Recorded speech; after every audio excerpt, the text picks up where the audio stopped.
السلام علیکم ورحمۃ اللہ وبرکاتہ۔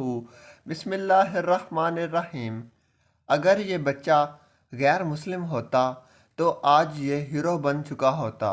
یہ طالب علم رات کے 4 بجے اٹھتا تھا جب ساری دنیا سو رہی ہوتی تھی، قرآن مجید کی تلاوت کرتا اور زمین پر آسمانوں سے رحمتوں برکتوں کے نزول کا سبب بنتا تھا۔ کل کراچی میں مدرسہ گلشن عمر کے سامنے کسی شیخی کلب نے اس کے منہ پر گولی مار دی۔ گولی لگنے سے جبڑا چھلنی ہو گیا، زبان کٹ گئی، منہ پھٹ گیا۔ حالانکہ اس منہ اور اس زبان سے اس 12 سالہ کمسن طالب علم نے کبھی معاشرے میں نفرت آمیز گفتگو نہیں کی تھی، قومیت انسانیت کی بات نہیں کی تھی، قوم کو لڑانے کے لیے کوئی تقریر نہیں کی تھی، ملکی اداروں کے خلاف چغلیاں کرتے ہوئے کسی کو نہیں اکسایا تھا، کبھی ملک اور ملکی اداروں کے خلاف مرد آباد کا نعرہ نہیں لگایا تھا۔ اس کے باوجود اس معصوم بچے کے حلق سے گولی کیوں پار کر گئی؟ گولی مارنے والا کون ہے؟ جہنمی واقعے کو ہوتے ہوئے 24 گھنٹے ہو گئے ہیں۔ سوال یہ ہے کہ ملزم پکڑنے میں نہیں آیا۔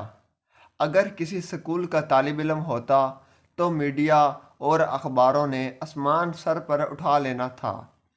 اگر یہ واقعہ کسی سکول کالج کے سامنے آتا تو شیر افضل مروت اور اخوان کے لاتوں اور مکوں پر 3 دن تک تبصرہ کرتے، ملزم 4 سے 6 گھنٹوں میں پابند سارسل ہو جاتا۔ لیکن یہاں ایسا نہیں ہوا، کیونکہ طالب علم کا تعلق دینی ادارے سے ہے جن کے بارے میں تاریخ یہ بتاتی چلی آ رہی ہے کہ مدارس والے جان سے چلے جاتے ہیں، سینوں پر گولیاں کھا جاتے ہیں، جنازے در جنازے اٹھا لیتے ہیں، لیکن کبھی ریاست کے خلاف بغاوت نہیں کرتے، کبھی بد امنی کو ہوا نہیں دیتے۔ بے شک ایسا ہی ہے اور آئندہ بھی ایسا ہوگا، کیونکہ حب الوطنی اور امن کی خواہش کے ہاتھوں یہ طبقہ حدود درجے مجبور ہے۔ یہ کبھی انتقام کے لیے نہ اٹھے ہیں، نہ شاید اٹھیں، لیکن آسمان سب کا تماشا دیکھ رہا ہے، خالق ارض سب دیکھ رہا ہے۔ جس دن عرش سے انتقام کا فیصلہ ہو گیا تو اللہ کی لاٹھی سب پر برسے گی اور بلا آواز و بلا ممتاز برسے گی۔